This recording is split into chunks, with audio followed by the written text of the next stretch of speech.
Hello प्यारे बच्चों, तो कैसे हो आप सब लोग। हमारा चल रहा था रिप्रोडक्शन वाला चैप्टर। ठीक है बच्चों, कब से ही चल रहा है। ठीक है, अभी तो एक और लेक्चर आएगा। तो ये जो है हमारा लेक्चर नंबर 5। ठीक है, about sexual reproduction in human being. Last lecture में हमने sexual reproduction in human being start किया था बच्चों। ठीक है, जहां पे हमने male reproductive system, female reproductive system, what is puberty, what is adolescence, ठीक है, ये सारा कुछ जो है वो हमने कवर किया था। ठीक है, फिर हमने फर्टिलाइजेशन के बारे में भी थोड़ी बहुत बात की थी कि फर्टिलाइजेशन कैसे होता है, बेबी बॉर्न कैसे होता है। ठीक है, आज वही टॉपिक जो है वो हम कंटिन्यू कर रहे हैं। ठीक है, और बच्चों उसी के साथ जो मेंस्ट्रुएशन है वो भी हम आगे पढ़ने वाले हैं। तो चलो शुरू करते हैं आज का नया लेक्चर हमारा। तो आज के लेक्चर में जैसे कि मैंने बताया, हम पढ़ने वाले हैं अबाउट ह्यूमन रिप्रोडक्शन, यानी कि ओव्यूलेशन एंड प्रिपरेशन। अब बच्चों लास्ट लेक्चर में भी मैंने बताया था कि जब एक एग के साथ जब स्पर्म फ्यूज होगा, ठीक है बच्चों, तो उस प्रोसेस को बुलाया जाता है फर्टिलाइजेशन। क्या बोला जाता है? Fertilisation. But before fertilisation female की बॉडी जो है वो प्रिपेयर होती है। वो नहीं बच्चों, होता है कि फीमेल को ईच एंड एवरीथिंग के लिए सजने संवरने की बहुत जरूरत होती है। ठीक है, हर जगह अगर घूमने जाना है, ब्रंच पे जाना है, ठीक है, तो हम लोग पहले क्या करते हैं? मेकअप शेकअप करते हैं। ठीक है, रेडी होते हैं, तैयार होते हैं। इवन दो फीमेल जो है वो रात को भी अच्छे से नाइट सूट वगैरह पहन के, हेयर वेयर ओपन करके, ठीक है बच्चों, फिर सोने जाती है। राइट, तो सेम हियर कि फीमेल को अगर इतनी बड़ी प्रेगनेंसी कंसीव करनी है तो उसकी इंटरनल बॉडी क्या सजेगी? नहीं, तो हाँ बिल्कुल सजेगी बच्चों। ठीक है, तो वो भी वहां पे रेडी होगी। तो बिफोर फर्टिलाइजेशन क्या होता है? तो प्रिपरेशन होती है बच्चों। क्या होता है? प्रिपरेशन। अब प्रिपरेशन में क्या है बच्चों? तो दो चीजें होती है। एक जो है वो होता है ओव्यूलेशन। क्या होता है बच्चों? ओव्यूलेशन। और दूसरा जो है बच्चों को यूट्रस। ठीक है, फीमेल की बॉडी का यूट्रस, रिप्रोडक्टिव सिस्टम का यूट्रस। याद करो बच्चों, 4 ऑर्गन्स हमने पढ़े थे। ठीक है बच्चों, ओवरी, फैलोपियन ट्यूब, यूट्रस और वजाइना। उसमें से यूट्रस के अंदर बेबी जो है वो 9 मंथ के लिए क्या करता है? वहां पे रहता है बच्चों। ठीक है, उसका ग्रोथ एंड डेवलपमेंट होता है वहां पे। तो यूट्रस पहले खुद तैयार होता है। तो वो कैसे तैयार होता है बच्चों? कौन कौन सी प्रोडक्ट्स यूज करता है, वो सारी चीजें जो है वो हम आज पढ़ रहे हैं। चलो ठीक है, तो सबसे पहले देखते हैं कि ओवरीज, ओवरीज जो है कंटेन्स मिलियंस ऑफ, एक सेकेंड ना बच्चों, चलो, कंटेन्स, अरे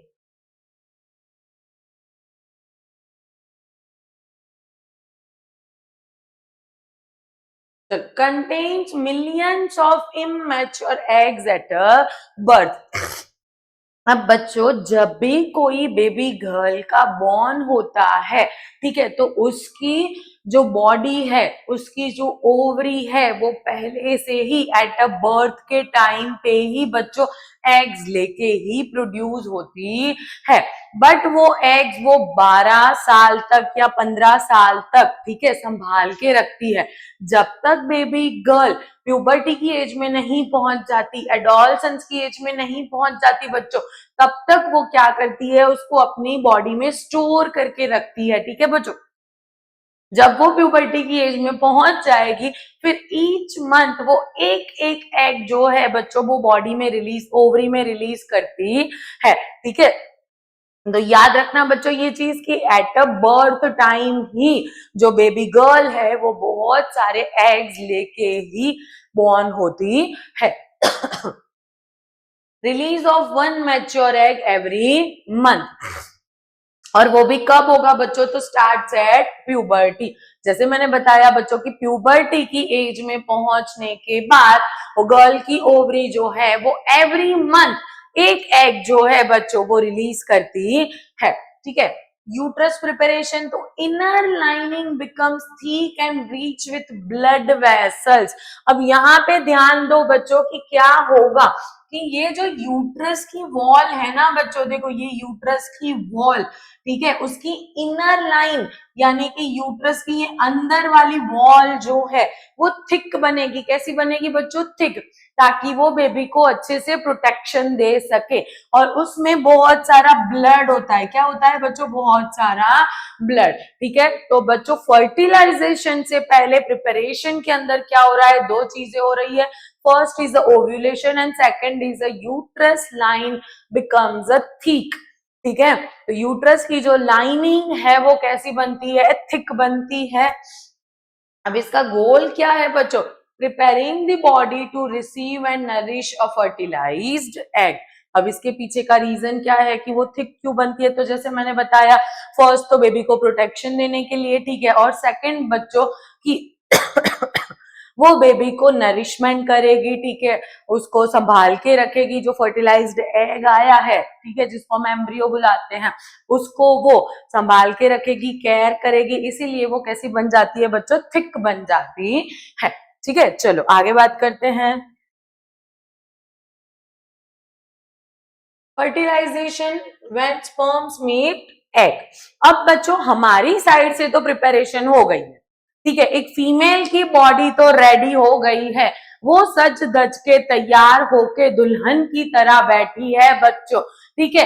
अब उसको शादी करने के लिए एक दुल्हे की रिक्वायरमेंट है, ठीक है। अब वो वेट कर रही है कि मेरा दुल्हे राजा जो है वो कब आएंगे, ठीक है। दूल्हा राजा आएगा, ठीक है, डोली में बिठा के लेके जाएगा। नहीं, वो लेके नहीं जाएगा, वो घर जमाई बन के रहेगा।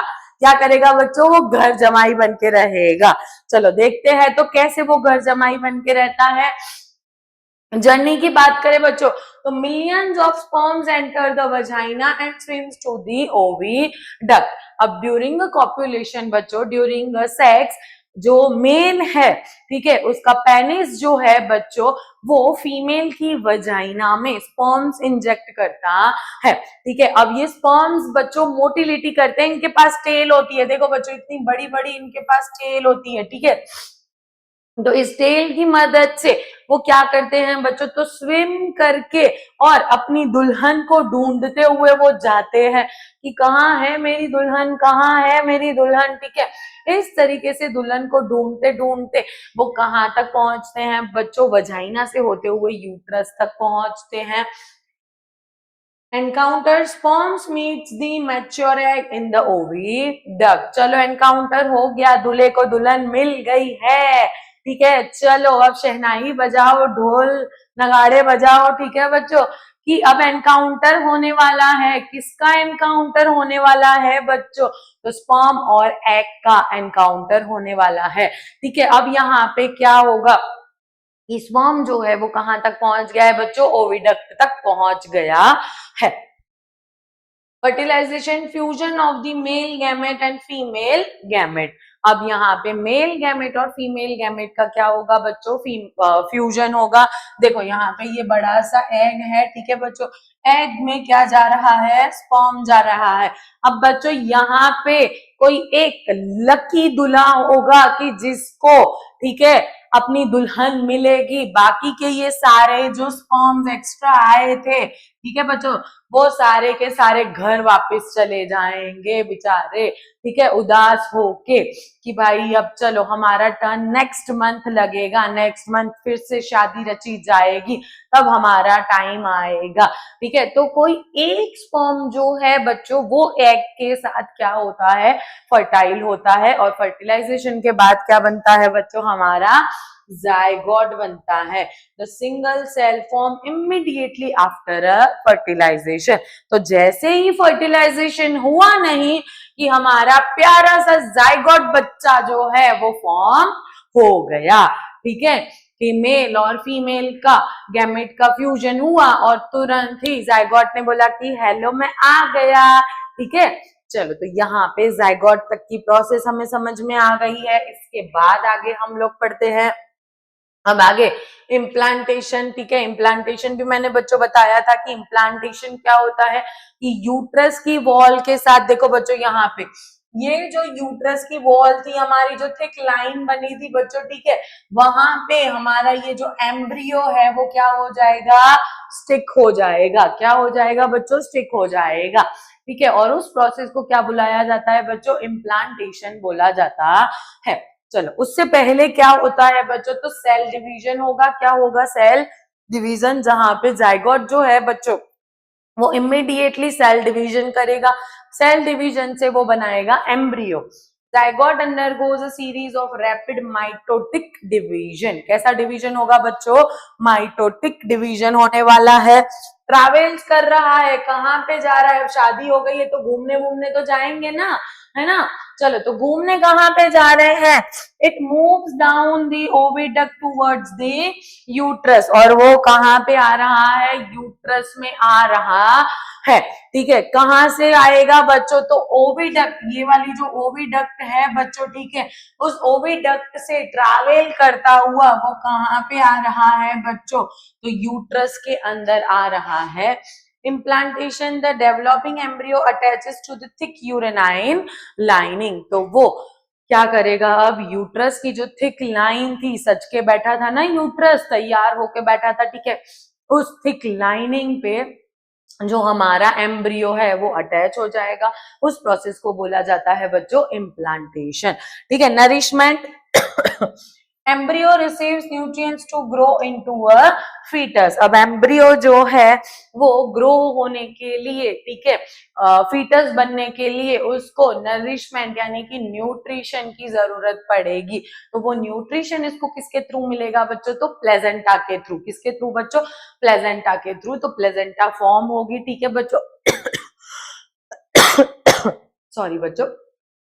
तो प्लेजेंटा जो है वो फॉर्म होगी और वो मदर और बेबी के बीच में एक ब्रिज का काम करेगी, ठीक है। मदर को बेबी के साथ कनेक्ट करेगी।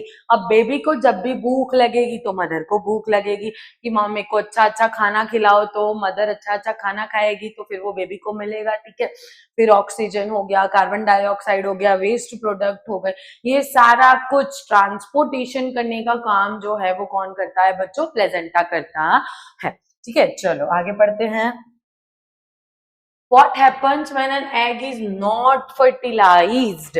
बच्चों, अब यहाँ पे तो ये बात थी कि अगर दूल्हे राजा आ जाते हैं बच्चों तो शादी होती है, पर अगर दूल्हे राजा नहीं आते हैं बच्चों तो शादी नहीं होगी। अगर शादी नहीं होगी तो जो दुल्हन तैयार होके बैठी थी बच्चों वो क्या करेगी, है ना। तो क्वेश्चन ये आता है कि what if egg not fertilized, कि एग का अगर फर्टिलाइजेशन नहीं हो रहा है तो बच्चों क्या होगा, उस एग का, उस दुल्हन का क्या होगा। वो दुल्हन तो बेचारी रो रो के आधी हो जाएगी, वो टूट जाएगी, ठीक है, कि अब मेरे को रहना नहीं है, अब मैं चली जाऊंगी, मैं भाग जाऊंगी, मेरे को नहीं रहना है, मेरे लिए दूल्हा नहीं ढूंढा आपने, मेरे लिए कोई दूल्हा नहीं आया है, ठीक है। अब वो क्या करेगी, तो यूट्रस की जो थिक लाइनिंग बनी थी बच्चों वो तोड़ देगी। मैं तो जा रही हूँ, शादी का मंडप सब तोड़ दिया, ठीक है, अब जाओ तुम लोगों को जो करना है करो, मैं तो जा रही हूँ। यानी कि एग यानी कि हमारी दुल्हन अब वो क्या करेगी, शादी का मंडप तोड़ के गुस्सा करके और निकल जाएगी। कैसे निकल जाएगी बच्चों, तो वो वजाइना के थ्रू निकल जाएगी, ठीक है। किसके थ्रू निकलेगी बच्चों, वजाइना के through, with the internal bleeding, जो ब्लीडिंग हो रहा है, ठीक है बच्चों, उसके साथ अनफर्टिलाइज्ड एग जो है वो भी भाग जाएगा। चलो देखते हैं। Egg degeneration, unfertilized egg remains viable for about a day then breaks down. बेचारी ने फिर भी एक दिन का वेट किया, ठीक है, कि 24 घंटे तक मैं मोहलत देती हूं, मेरे लिए अगर दुल्हा नहीं आया है तो फिर तुम लोग देख लो, ठीक है।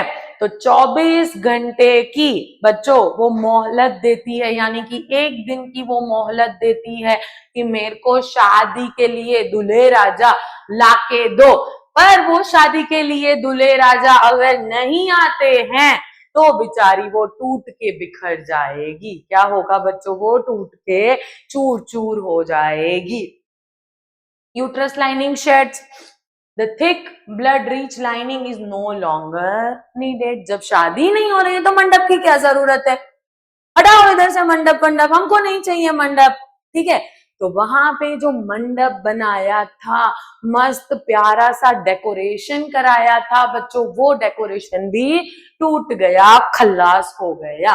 ठीक है बच्चों, चलो नेक्स्ट पढ़े मेंस्ट्रुएशन। अब इसकी वजह से क्या होगा? मेंस्ट्रुएशन होगा। The lining exists to the body through the vagina as a blood and tissue. अब जो मंडप टूट गया है, जो अनफर्टिलाइज्ड एग है, जो कचरा किया है बच्चों, उसको साफ तो करना पड़ेगा ना। अब शादी नहीं हो रही है पर घर की साफ सफाई तो करनी पड़ेगी ना, ठीक है। तो यहाँ पे इंटरनल बॉडी यानी कि यूट्रस की जो लाइनिंग थी बच्चों, उसको क्या करना है? साफ करना है, ठीक है। तो एज अ मेंस्ट्रुएशन जो टिश्यू है, अनफर्टिलाइज्ड एग है, जो ब्लड है, वो सब कुछ क्या हो जाएगा बच्चों? रिलीज हो जाएगा थ्रू दी वजाइना। उसको हम बुलाते हैं मेंस्ट्रुएशन। ठीक है बच्चों, तो सिंपल सा ट्रिक है याद रखने के लिए, ठीक है, कि एक दुल्हन बेचारी सज के तैयार होके मंडप मंडप सजा के बैठी है, अपने दूल्हे की वेट कर रही है बच्चों, ठीक है। अगर दूल्हा आ जाता है, ठीक है, तो धाम धूम से शादी होने वाली है और शादी के बाद वो लोग हनीमून पे भी जाने वाले हैं, ठीक है बच्चों। पर अगर दूल्हा नहीं आता है, अगर दूल्हा नहीं आएगा बच्चों, तो बेचारी दुल्हन जो है वो टूट जाएगी, वो बिखर जाएगी, और जो मंडप सजाया था, जो डेकोरेशन किया था बच्चों, वो सब वो तोड़ फोड़ कर देगी, ठीक है। और इसी को बच्चों हम बुलाते हैं मेंस्ट्रुएशन। क्या बुलाते हैं बच्चों? मेंस्ट्रुएशन। तो याद रखने के लिए सिंपल सी ट्रिक है बच्चों, ठीक है, कि अगर शादी नहीं हुई है तो वहां पे क्या होगा बच्चों? क्या होगा बच्चों की मंडप मंडप जो है वो तोड़ देंगे, ठीक है बच्चों, और वहां से फिर दुल्हन जो है वो भाग जाएगी, बोलेगी कि अगले महीने देखते हैं, ठीक है बच्चों। इस प्रोसेस को, पूरी प्रोसेस को बुलाते हैं मेंस्ट्रुएशन। अब इस मेंस्ट्रुएशन साइकिल का ड्यूरेशन क्या होता है बच्चों? Typically last 3 to 7 days. और ये जो मेंस्ट्रुएशन है वो 3 to 7 डेज चलता है, यानी कि जो वजाइनल ब्लीडिंग है बच्चों, वो कितने दिन चलता है? 3 से लेके 7 दिन तक चलता है। अब साफ सफाई अच्छे से तो करनी पड़ेगी ना बच्चों, ठीक है। चलो, तो यहाँ पे हो गई हमारी शादी। अब इसको पूरा अच्छे से समझते हैं कि पूरा 28 डेज का मेंस्ट्रुअल डेज कैसे होते हैं, ठीक है बच्चों।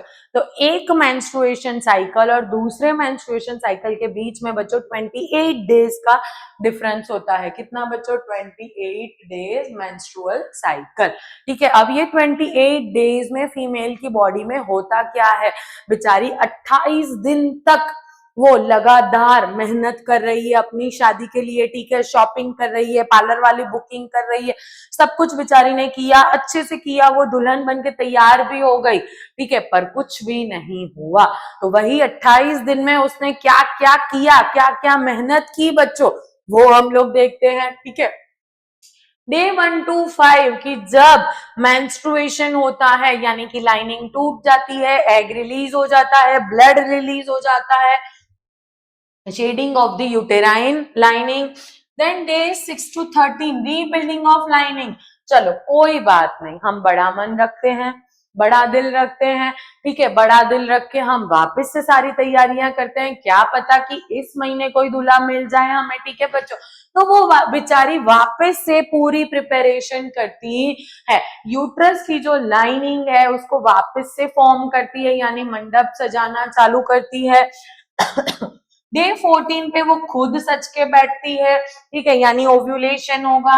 ओव्यूलेशन में क्या होगा? Ovary release the mature egg. 14th day पे वो खुद बेचारी तैयार होती है, ठीक है, कि चलो मैं रेडी होके बैठती हूँ, यानी कि ओवरी जो है वो एग रिलीज करती है। 15 to 28 days thickening of lining, यानी कि वेटिंग फॉर अ जायगोट। अब वापस से वो बेचारी जायगोट के लिए रेडी बैठी है, यूट्रस जो है वो जायगोट के लिए रेडी बैठा है, हनीमून के लिए होटल्स भी बुक हो गए हैं बच्चों, ठीक है। अब देखना ये है कि क्या दुल्हन को दूल्हा मिलता है कि नहीं मिलता है। अगर नहीं मिलेगा तो वापस से मेंस्ट्रुएशन, ठीक है। तो अगेन ये साइकिल जो है वो 28 डेज के बाद वापस स्टार्ट होता है, तो इसको बुलाते हैं द मेंस्ट्रुअल साइकिल। क्लियर बच्चों? तो 4 फेज में डिवाइडेड है। फर्स्ट फेज था मेंस्ट्रुएशन, सेकंड था rebuilding of lining, third ovulation और फोर्थ थिकनिंग ऑफ लाइनिंग। ठीक है, चलो आगे पढ़ते हैं बच्चों।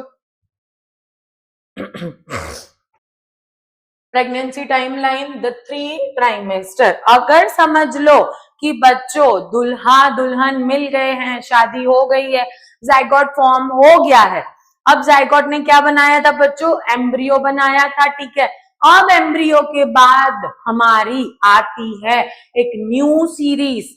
ठीक है, वो 3 ट्राइमेस्टर्स में डिफरेंशिएट है, यानी कि सीरीज 1, सीरीज 2 एंड सीरीज 3। उसको हमने 3 पार्ट्स में क्या किया है बच्चों? डिवाइड किया है, क्योंकि एकदम लंबी सीरीज होगी तो कौन देखेगा बच्चों, राइट? तो उसको हमने 3 पार्ट्स में डिवाइड किया है। चलो आता है फर्स्ट ट्राइमेस्टर। क्या है बच्चों? फर्स्ट ट्राइमेस्टर यानी कि first 3 months, early development of the embryo, critical organ formation. तो यहाँ पे धीरे धीरे ऑर्गन का फॉर्मेशन होना स्टार्ट हो रहा है, एम्ब्रियो जो है वो डेवलप हो चुका है। सेकेंड ट्राइमेस्टर में देखे तो embryo grows into a fetus. देखो ये छोटू सा प्यारा सा बच्चा जो है हमारा लाड दुलारा, वो आ गया है, वो मस्त प्रिपेयर हो गया है। रैपिड फिजिकल ग्रोथ, अब यहाँ पे फास्ट फिजिकल ग्रोथ होगा।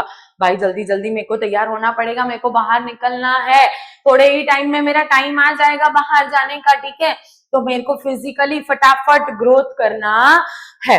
चलो, final maturation, mother's body adapts to support the baby's maximum growth. अब मदर की बॉडी उसको बहुत ज्यादा सपोर्ट कर रही है। ठीक है, फॉर दी ग्रोथ, वो अच्छा अच्छा खाना खाएगी। वो नहीं बोलते हैं कि क्रेविंग्स होती है बहुत सारा कुछ खाने की, तो वो अंदर बैठा बैठा बेबी जो है ना बच्चों, वो ऑर्डर करता है कि आज मेरे को पानी पूरी खानी है, आज मेरे को पिज्जा खाना है। ठीक है, तो इस तरीके से मदर और बेबी जो है वो साथ मिलके और ग्रो करते हैं। तो आप बोलोगे मदर का कहाँ ग्रोथ हो रहा है बच्चों? होता है, मदर का भी ग्रोथ होता है। कैसे? तो वो हम आगे समझते हैं। तो बच्चों प्रेगनेंसी जो है सॉरी बच्चों, कितने ट्राइमेस्टर्स में डिवाइडेड है बच्चों? 3 ट्राइमेस्टर में, first trimester, second and third. Human pregnancy last approximately 9 month. कितने मंथ तक रहती है बच्चों ये प्रेगनेंसी? हमारी 9 मंथ के लिए रहती है। चलो आगे बढ़ते हैं बच्चों। Child birth and new born care. अब 3 ट्राइमेस्टर खत्म हो गए, अब होने वाला है उसका बर्थ। बर्थ होने के बाद बेबी की केयर कैसे करनी है, न्यू बॉर्न की केयर कैसे करनी है। चलो तो देखते हैं। Extend dependency, human babies rally entirely on adult care for a long time. उनको बहुत लंबे टाइम के लिए एडल्ट केयर में रखा जाता है, मतलब उसकी बहुत ज्यादा अच्छे से केयर की जाती है। ब्रेस्ट फीडिंग, ठीक है, उसको ब्रेस्ट फीडिंग दिया जाता है। Essential for complete nutrition and protection against the disease. अब जब भी कोई न्यू बॉर्न बेबी होगा, ठीक है, तो उसको डायरेक्टली हम पिज्जा बर्गर तो नहीं खिला सकते ना, उसके बेचारे के दांत भी नहीं है, वो खाएगा कैसे? ठीक है, तो उसको पहले पहले मदर की जो बॉडी है उसमें से, ब्रेस्ट में से मिल्क सिक्रीट होगा बच्चों। ठीक है, जिसको लैक्टेशन पीरियड बोला जाता है। तो लैक्टेशन पीरियड्स के थ्रू मदर की जो बॉडी है वो क्या करेगी? मिल्क सिक्रीट करेगी, और वही मिल्क जो है वो बेबी के लिए नरिशमेंट के तौर पे काम करेगा और वो उसको इम्यूनिटी देगा। ठीक है बच्चों, तो फर्स्ट ये हुआ कि जब बेबी, अब बेबी बर्थ कैसे हुआ वो तो नहीं बताया बच्चों। तो बेबी बर्थ बच्चों दो टाइप से होता है, या तो वजाइनल डिलीवरी होती है या तो सी सेक्शन डिलीवरी होती है। ठीक है, जो हम हमारी लैंग्वेज में बच्चों नॉर्मल डिलीवरी या ऑपरेशन के थ्रू, ऐसा कभी भी कहीं पे भी न्यूज आएगा ना बच्चों की इसको बेबी हुआ है, पहला तो क्वेश्चन यही करेंगे कि नॉर्मल हुआ कि ऑपरेशन हुआ। ठीक है, अरे भाई जो भी हुआ ये पहले पूछो कि भाई बच्चा और माँ सेफ है कि नहीं है, दोनों हेल्दी है कि नहीं है। ठीक है, वजाइनल डिलीवरी यानी कि वजाइना के थ्रू डिलीवरी होती है। सी सेक्शन यानी कि स्टमक को और यूट्रस को, एब्डोमेन को, सबको कट करके 7 लेयर्स ऑफ कट करके और फिर बेबी डिलीवर किया जाता है। ठीक है। चलो देन बात करें वैक्सीनेशन, तो न्यू बॉर्न बेबी को अप टू 5 इयर्स तक, ठीक है, टाइम टू टाइम हमें बच्चों वैक्सीनेशन दिलवाना है। Crucial to be giving on time to build the infant's health, ठीक है, कि इन्फेंट्स की हेल्थ को अच्छा रखने के लिए, इन्फेंट्स यानी छोटे बेबीज की हेल्थ को अच्छा रखने के लिए वहां पे हमें टाइम टू टाइम क्या देना है बच्चों, वैक्सीनेशन दिलवाना है। warmth and handling, newborns must be kept warm and handled very gently, कि उनको बहुत प्यार से लेना है, उनको बहुत ही केयरफुली संभालना है, ठीक है बच्चों, कि ऐसे नहीं कि खिलौना है और ऐसे मचेड़ दिया, कोई होता है कि ऐसे गाल खींचते हैं, ऐसे किसी विसी करते हैं, तो न्यू बॉर्न के साथ बहुत ही जेंटल, ठीक है, बिहेव करना है, उसको ऐसे नहीं कि खिलौना समझ के यूं किया, ठीक है, तो न्यू बॉर्न को बहुत ही प्यार से हैंडल करना है, ठीक है। चलो आगे पढ़ते हैं बच्चों। Mother's physical health during the pregnancy. अब बच्चों यहाँ पे जैसे मैंने बताया कि बेबी की तो केयर हो गई क्योंकि वो न्यू बॉर्न है, तो सबका अटेंशन किसके ऊपर होगा, बेबी के ऊपर होगा, ठीक है, बट बेचारी मदर का क्या, ठीक है, मदर ने भी तो बहुत ज्यादा स्ट्रगल किया है। यू नो बच्चों कि मदर की बॉडी में एक नया ऑर्गन प्लेजेंटा जो है वो जनरेट होता है, ठीक है बच्चों, अम्बिलिकल कोड जो है बच्चों वो जनरेट होती है, ठीक है, तो अब ये सारी की सारी चीजें जो मदर की बॉडी में हुई है, ठीक है बच्चों, उसके अलावा आइदर उसने वजाइनल डिलीवरी की है, आइदर उसने सी सेक्शन किया, बट उसकी फिजिकल हेल्थ का क्या बच्चों, क्योंकि इसमें बताए क्या होता है बच्चों की जैसे ही न्यूबॉर्न बेबी आया सबका अटेंशन न्यूबॉर्न बेबी पे जाएगा, ठीक है, अब मदर को भी तो केयर चाहिए, ठीक है, मदर को भी तो अच्छा अच्छा खाना चाहिए, ठीक है, मदर की भी तो अच्छे से केयर होनी चाहिए, अपॉइंटमेंट्स डॉक्टर्स की होनी चाहिए कि उसकी बॉडी हील कर रही है कि नहीं कर रही है, उसको फिजिकल सपोर्ट चाहिए, इमोशनल सपोर्ट चाहिए, ठीक है बच्चों, तो ये सारा कुछ जो मदर का है, मदर की भी बहुत ही अच्छे से केयर करनी है, ठीक है, ऐसा नहीं है कि न्यू बॉर्न बच्चे की नहीं करनी है, ऐसा मैं नहीं बोल रही हूँ, ठीक है, न्यू बॉर्न बच्चे की तो केयर करनी ही है, बट साथ में मदर की भी केयर करनी है। चलो कैसे केयर करेंगे तो वो देख लेते हैं। सबसे पहले तो उसको किसकी जरूरत है, बैलेंस डाइट की, क्योंकि बच्चों मदर की बॉडी में जितने भी न्यूट्रिशंस थे, ठीक है, वो सारा कुछ किसको दे दिया बेचारी ने, बेबी को दे दिया है, किसको दे दिया है बच्चों, बेबी को दे दिया है, तो अब उसकी बॉडी में वो वापस न्यूट्रिशन लाने पड़ेंगे बच्चों, कैल्शियम, फॉस्फोरस, ठीक है, जो भी बोन्स में प्रेजेंट है, जो भी उसके अच्छे अच्छे न्यूट्रिएंट्स थे वो सब कुछ उसने किसको दे दिया, बेबी को दे दिया, तो अब उसको वापस से रीगेन करना पड़ेगा, ठीक है, तो बैलेंस डाइट की जरूरत है, rich in proteins, vitamin and minerals, की मिनरल्स भी होने चाहिए, प्रोटीन्स भी होने चाहिए और विटामिन भी होने चाहिए, मेडिकल चेकअप्स रेगुलर बेस पे मॉनिटरिंग होना चाहिए, चेकअप होने चाहिए कि उसकी बॉडी हील हो रही है कि नहीं हो रही है, regular monitoring by health care professionals यानी डॉक्टर्स विजिट करनी है, rest and exercise, the main thing is कि उसको रेस्ट चाहिए, ठीक है, फिजिकल रेस्ट चाहिए, इमोशनल रेस्ट चाहिए, ठीक है, उसको एक्सरसाइज धीरे धीरे जितना हो सके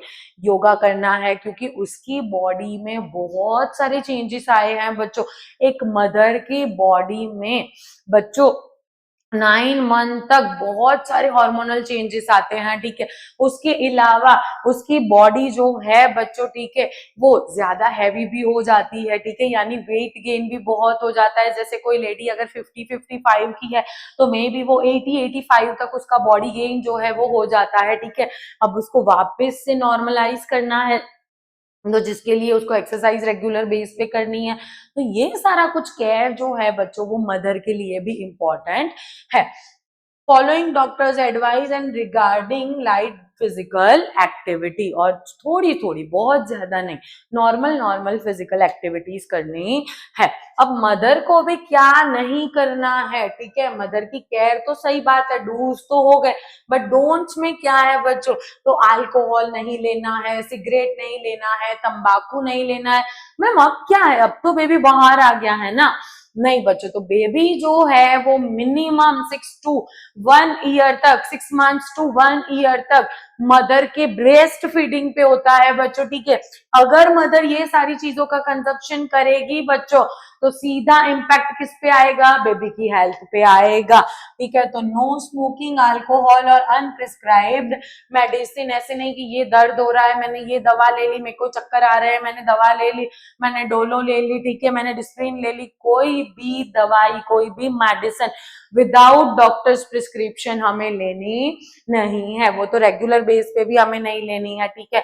आपको अगर कोई भी मेडिसिन चाहिए, कुछ भी चाहिए, तो डॉक्टर के प्रिस्क्रिप्शन के साथ ही लेना है, ठीक है बच्चों। चलो आगे बढ़ते हैं। मदर्स इमोशनल वेलबींग, तो जैसे मैंने बताया बच्चों कि मदर के लिए फिजिकल हेल्थ तो इम्पोर्टेंट है, साथ ही में इमोशनल हेल्थ भी इम्पोर्टेंट है। अब बच्चों ऐसा नहीं है कि आप प्यूबर्टी की एज में पहुंच गए, आप मैच्योर हो गए तो आप इमोशनली भी मैच्योर हो गए, नहीं बच्चों, ये चीज नहीं होती है, ठीक है। इमोशनली मैच्योर होने में आपको बहुत टाइम लग जाता है, ठीक है। और जब एक मदर बेबी को बर्थ करती है, ठीक है, तब उसका जो इमोशनल लेवल है वो बहुत ही हाई होता है बच्चों, ठीक है। मैंने तो ये भी सुना है बच्चों कि कभी कभी मदर्स जो है वो पोस्टपार्टम डिप्रेशन में चली जाती है, कि अगर उसको केयर ना मिले, उसको वो प्यार ना मिले, ठीक है, उसका इमोशंस कोई समझे नहीं, तो वो पोस्टपार्टम डिप्रेशन में भी जाती है। तो उसका मेन इमोशनल सपोर्ट भी जरूरी है। Emotional health just as important as a physical health. Family support helps the mother remain stress free, कि उसको स्ट्रेस फ्री रखना है।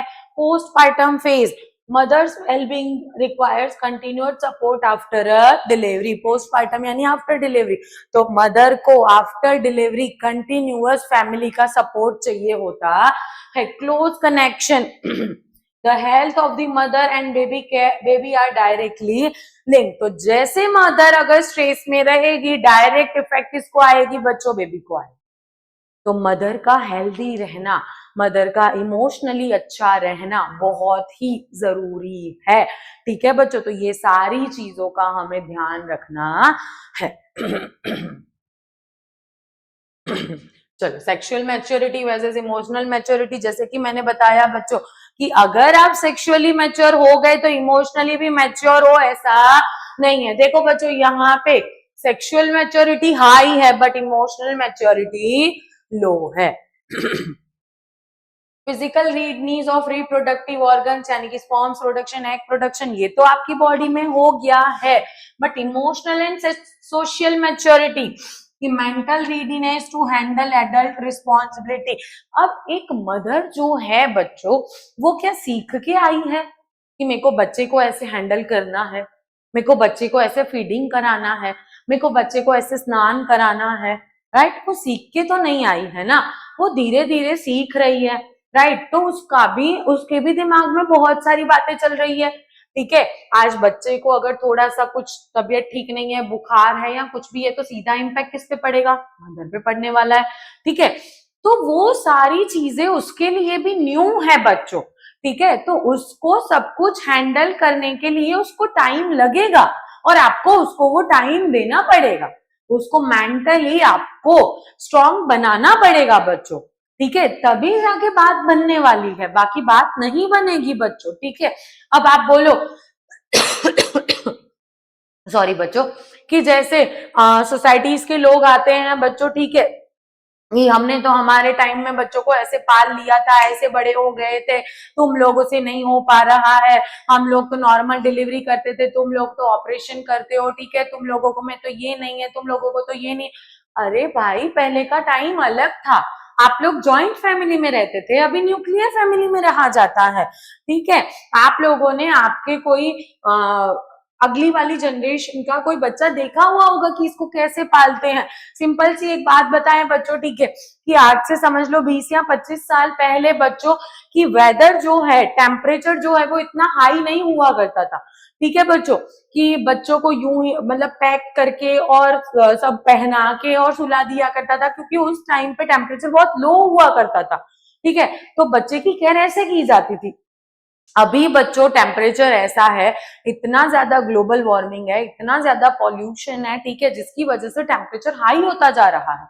अब ऐसी कंडीशन में बच्चों आप उसको टाई अप करके, ठीक है, और स्वेटर स्वेटर पहना के कि छोटा बच्चा है उसकी केयर करनी पड़ेगी, ऐसा वैसा नहीं चलेगा। आजकल के जो न्यू बॉर्न बेबीज है वो तो फर्स्ट डे से बच्चों एसी में रहते हैं। क्यों एसी में रहते हैं बच्चों? क्योंकि बाहर का टेम्परेचर ही ऐसा है।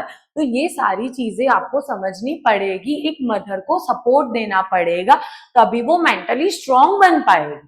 ठीक है बच्चों, चलो तो ये सारी चीजें जो थी वो थी बच्चों के बेबी बर्थ के रिलेटेड, ठीक है, मदर के रिलेटेड। तो आज हम खत्म करते हैं हमारा यहीं पे लेक्चर, ठीक है, मिलते हैं नए लेक्चर के साथ, तब तक बाय बाय।